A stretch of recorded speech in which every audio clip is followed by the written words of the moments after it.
오늘은 종려주일입니다. 그리고 내일부터는 일주일 동안 고난주간이 시작이 됩니다. 그래서 순환주일이라고도 합니다. 종려주일은 주님의 공생의 마지막 단계에서 예루살렘에 입성하실 때 사람들이 종려나무를 흔들었다고 하는 요한복음의 기록에 따른 교회 전통의 절기입니다. 예수의 예루살렘 입성은 사복음서에 모두 다 나오는데 예수님에 관한 전승 중 초기 전승에 속하는 이야기로 아주 극적으로 연출되고 있는 것이 특색입니다. 오늘의 본문인 요한복음은 이 예루살렘 입성을 비교적 짧게 서술하고 있으나 다른 공간복음서는 비교적 길게 서술하고 있습니다. 예를 들면 마가복음은 예루살렘 가까이에 있는 올리브산에 있는 베밧게와 베다니 가까이에 이르렀다고 하는 장소적 묘사까지 나옵니다. 그리고 또 어떻게 새끼 나귀를 구하게 되었는지도 기술하고 있습니다. 이렇게 조금씩 다른 묘사에도 불구하고 이 사복음서가 예수의 예루살렘 입성을 빼놓지 않고 보도하는 것은 그만큼 중요한 의미가 있기 때문입니다. 그 중요한 의미를 알기 위해서 우리는 왜 예수께서 예루살렘에 가셨을까 하는 질문으로부터 시작해 보아야 합니다. 예수께서는 이스라엘의 북쪽 지방인 갈릴리를 거점으로 주로 활동하셨습니다. 그리고 이제 사마리아를 거쳐 남쪽 예루살렘으로 내려오신 것입니다. 만약 예수께서 이 남쪽 예루살렘에 오시지 않았다면 그의 인생은 아마도 달라졌을 것입니다. 즉 그는 30대 초반이라고 하는 젊은 나이에 단명하지 않았을 것입니다. 다른 한편 예수께서 굳이 예루살렘에 오지 않고 갈릴리에 계시다든지 다른 이방 지역을 슬슬 다니시면서 복음을 전파하셨으면 예수의 일생 가운데 더 많은 사람들이 회개하고 하나님 나라를 위해서 결단했을 것입니다. 그리고 예수 개인적으로라도 당시 많은 혁명가들처럼 저항 세력을 확대해가며 존경을 받았을 것입니다. 무엇보다도 먼저 오래 살았더라면 다른 갈릴리의 청년들처럼 연애도 했을 것입니다. 그런데 예수께서는 기어코 예루살렘으로 와서 지금 예루살렘 성 안으로 진격을 하고 계신 것입니다. 왜? 실은 말이 진격이지 알고 보면 자그마한 퍼포먼스였습니다.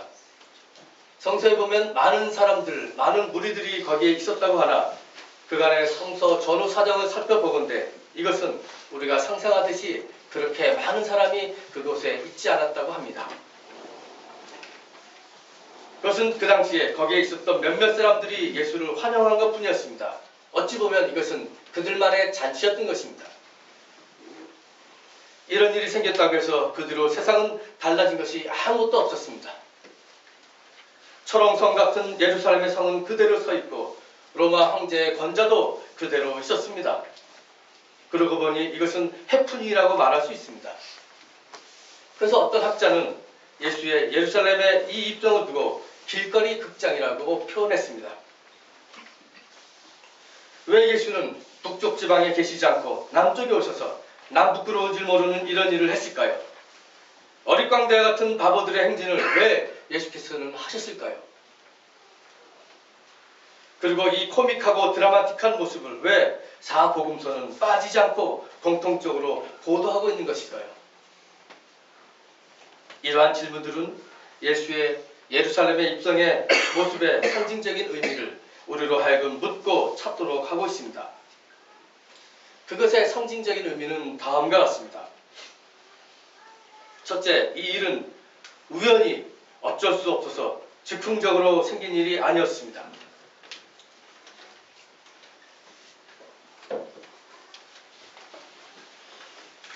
생각지 않게 사람들이 환호하니까 기분에 들떠서 벌인 예수의 쇼맨십이 아니었습니다.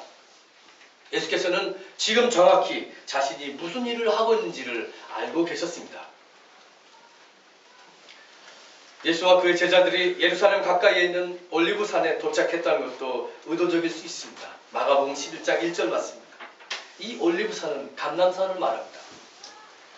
감람산은 전통적으로 백성들이 예루살렘과 대결해서 해방의 한판 싸움을 벌일 장소로 여겼습니다. 그런데 전통적으로 예루살렘과 한바탕 싸움이 벌어지곤 하던 이 장소에 이르러 예수는 나귀 새끼 한 마리를 제자들로 하여금 가져오게 했습니다. 그리고 그것을 타고 갈 것을 속으로 미리 생각하셨습니다. 그러니 알고 보면 예수는 이 퍼포먼스의 기획자였고 한편의 길거리 극장을 신중하게 연출하는 연출가였습니다. 그런데 그가 신중함으로 연출했던 첫 행동은 전쟁 무기가 아닌 고작 자그마한 나귀 새끼를 준비하는 것이었습니다. 예루살렘의 지배자들과 한바탕 싸움을 준비하려면 그 감난산에서 창이든 칼이든 곡괭이든 하다못해 돌이라도 준비해야 되는 것이 아니겠습니까? 그래야 질 땐 지더라도 무슨 저항의 표시라도 하는 것이 아니겠습니까? 그러나 예수는 나귀 새끼를 준비했습니다. 이것은 당시 지배자들과의 모습과는 180도 다른 모습이었습니다.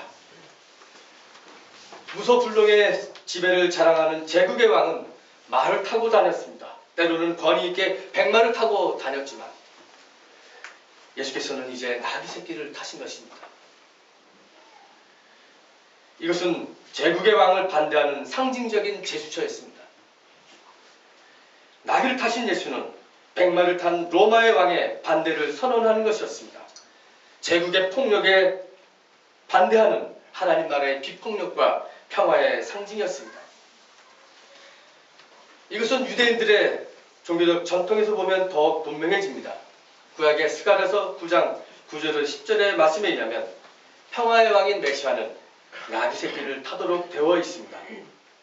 그는 전차와 말과 활을 없애고 민족들에게 참된 평화를 주실 분이라고 예견하고 있습니다.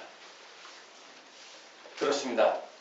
나귀 새끼를 타신 예수는 평화를 상징하는 평화의 왕이었습니다.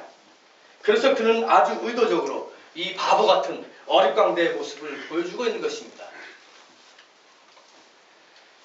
평화의 임금으로 오신 주께서 세상에 평화를 주기 위해서 나귀 새끼에 앉아서 뒤뚱거리는 아주 의도적인 드라마를 우리에게 보여주고 계십니다. 이 드라마는 기존의 질서와 지배를 풍자하고 대안적인 지배 방식, 즉 지배 없는 하나님의 지배 세상을 보여주는 것입니다. 그러므로 그의 입성은 정치적으로 체제 전복적인 특성이 있습니다. 땅을 질질 끌는 나귀 새끼를 탄 예수의 발은 세상의 지배를 거부하는 겸손과 비천함을 보여줍니다. 예수는 우스꽝스럽고 어리버리한 모습으로 우리로 하여금 세상을 새로운 방식으로 보게 합니다. 그는 평화와 구원을 위한 어릿광대였습니다. 오늘 이 시대의 교회는 과연 이 어릿광대 예수의 모습을 얼마나 이해하고 있습니까? 시대를 거스러 하나님의 나라의 가치를 지향하며 살아야 할 교회는 지금 예루살렘 성 안에서 평안함과 안락함을 추구하며 예수의 이 짤막한 퍼포먼스조차 관심을 기울이지 않는 것이 아닙니까? 저는 언제부터인지 모르나 교회를 지칭할 때 일반적인 교회, 길거리에 쫙 깔려있는 수많은 교회를 말하지 않습니다. 그렇게 말하자니 저에게 남아있는 시간이 그렇게 많지 않습니다. 그래서 교회를 말한다고 할 때 이제는 구체적으로 내가 몸담고 있는 교회, 우리가 몸담고 있는 새민족교회를 이야기하게 됩니다. 새민족교회가 적어도 세속적인 가치에 얼마만큼 진지하게 저항하며 하나님 나라의 새로운 가치를 위해 갈망하고 있는가? 이 세상의 지배 방식이 아닌 하나님의 지배를 진정으로 원하는 것인가 한 것입니다. 자본의 논리와 자본주의를 비판하면서도 내 자식이 좋은 대학에 진학하고 좋은 직장에 취업하기를 원하고 있지 않습니까? 교회 개혁을 말하지만 우리가 과연 경제적 평등을 실현하는 새로운 사회를 위한 사회개혁을 진심으로 원하는가? 그렇지 않다면 그만큼 우리는 가진 것이 많아서 그렇습니다. 그럼 여러분은 과연 이 어리버리한 예수의 어릿광대의 모습을 어떻게 생각하십니까? 두 번째, 사람들은 종려나무를 흔들었다고 합니다. 마가복음은 사람들이 자기 겉옷을 길에 펴고 인마는 생나무가지를 길에 깔았다고 합니다. 그러나 요한복음은 이렇게 종려나무를 흔들었다고 하는 표현을 하고 있습니다. 이것은 당시의 제왕의식을 상징하는 것이었습니다. 만왕의 왕이신 예수를 보여주는 것입니다. 앞에서 나귀 새끼를 타고 예루살렘에 입성하신 모습을 평화의 왕이신 예수를 보여준다면 이제는 만왕의 왕이신 예수를 상징적으로 보여주고 있는 것입니다. 하지만 사실 이 예루살렘의 입성은 반짝 그때뿐이었습니다. 이 일로 인해서 예루살렘이 떠들썩해진 것도 아니었습니다. 마가복음은 예수께서 예루살렘 성안으로 들어가셔서 조용히 예루살렘 성안을 보시고 그날 저녁에 예루살렘을 빠져나왔다고 기록합니다. 예루살렘 성안에는 아무것도 벌어지지 않았습니다. 변화가 없었습니다. 떠들썩한 일이 벌어지지 않았던 것입니다. 깜짝 그 당시에 몇몇 사람들이 벌였던 해프닝이었고 퍼포먼스였습니다. 나귀를 타고 들어가신 이 일은 몇몇 사람을 제외한 다른 사람들의 관심을 끌기에는 턱없이 부실한 드라마였습니다. 그러나 예수께서는 이 일을 통해서 예루살렘에서 고난받고 죽겠다는 결의를 분명히 하셨습니다. 로마의 정치 세력과 그리고 그것에 결탁한 예루살렘 성전과 종교 권력이 얼마나 부패했는지를 온몸으로 폭로해야만 했습니다. 그들의 예배 행위가 얼마나 가증스러운지를, 종교 행위가 얼마나 하나님의 뜻과는 멀어진지를 증언해야만 했습니다.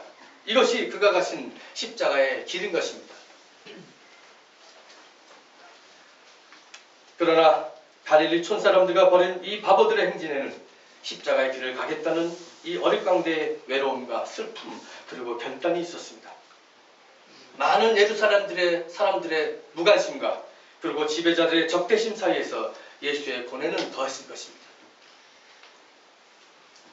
죽음을 앞두고 할 수만 있으면 이 잔을 나에게서 피해달라고 애절하게 기도했던 겟세마네 동산의 예수. 십자가에 달려서 엘리 라마 사막단에 하시면서 왜 나를 버리셨냐고 하늘을 향해 외쳤던 인간 예수의 울부짖음을 지금 나귀 타신 어릿광대의 심정에도 있었을 것입니다.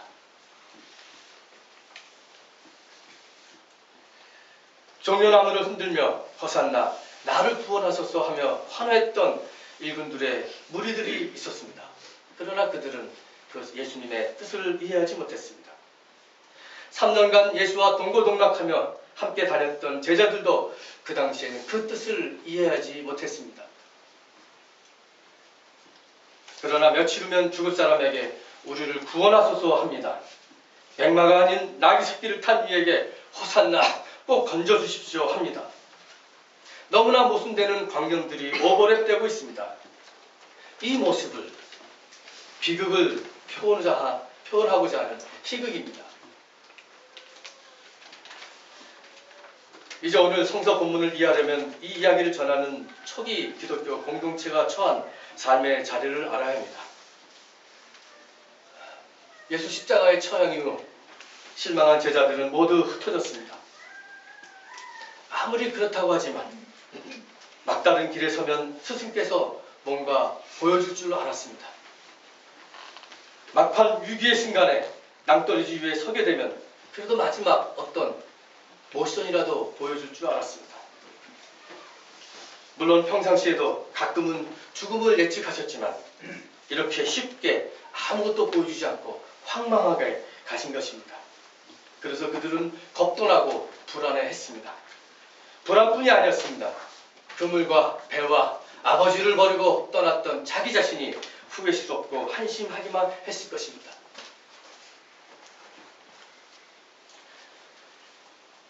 그런데 예수의 제자들은 이상한 경험을 합니다. 죽었던 예수를 만나는 경험을 합니다. 막달라 마리아로부터 시작해서 무서워 떨고 있던 제자들이 집단적으로 예수의 부활을 경험하게 합니다.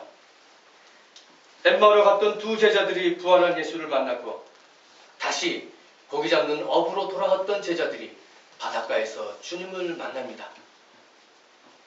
그리고 이 예수의 부활의 경험들이 점점 집단적인 인식으로 자리 잡게 됩니다. 그래서 초대 기독교 공동체는 한 가지를 마침내 깨닫게 됩니다. 그것이 예루살렘의 이 입성입니다. 마침내 깨닫게 된 것이 어릿광대의 모습으로 어리버리하게 들어가셨던 예수의 예루살렘의 입성을 나중에 교회 공동체가 아하! 그 뜻이었구나라고 깨닫게 된 것입니다. 부활을 경험하고 나서.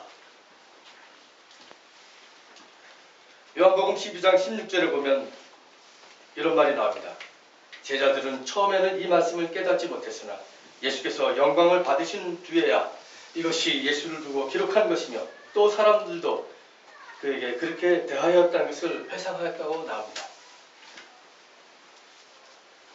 부활하신 주님을 만났던 제자들이 비로소 예수의 예루살렘 입성에 대해서 그 의미를 알고 나아가 예수의 이 희극적인 몸짓이 구약에서 이미 예언된 일이며 그가 보여주신 모든 일이 예수가 하나님의 아들이요 메시아요 그리스도임을 보여준다는 사실을 뒤늦게 깨달은 것입니다. 그때는 몰랐지만 나중에 알게 된 것입니다. 여러분, 우리가 신앙생활 하다 보면 정말 5년 전, 10년 전에 그때는 몰랐는데 그때는 나 혼자 괴롭고 외롭고 쓸쓸했고 나 혼자 울었던 것 같은데 그때가 주님의 은혜였고 그때가 주님께서 나와 함께 하셨던 시절임을 나중에 깨달은 그런 경험이 있지 않습니까? 그때는 몰랐는데 나중에 주님의 은혜라는 것을 주님의 은총이라는 것을 깨닫게 되는 것이 우리의 신앙의 경험이고 이것이 간증입니다. 새민족교회가 그 험난했던 시절을 지나왔지만 그래서 우리끼리 옥신각신했던 것 같지만 주님께서 우리와 함께 하셨던 은혜의 시기요 우리가 주님의 자비 안에 은총 안에 깊이 빠져있던 시간이라는 것을 나중에 깨닫게 될 것입니다.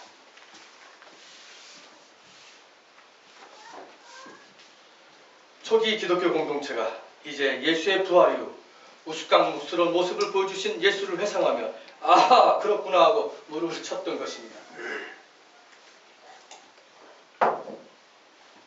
그들은 예수의 굴욕스러운 모습 속에서 평화의 길을 가는 생명과 사랑의 예수를 이제서야 비로소 보게 된 것입니다. 그들은 나귀 새끼를 타고 가는 그 길이 바로 우리를 위한 십자가의 길이요 부활의 길임을 나중에 깨닫게 되었습니다.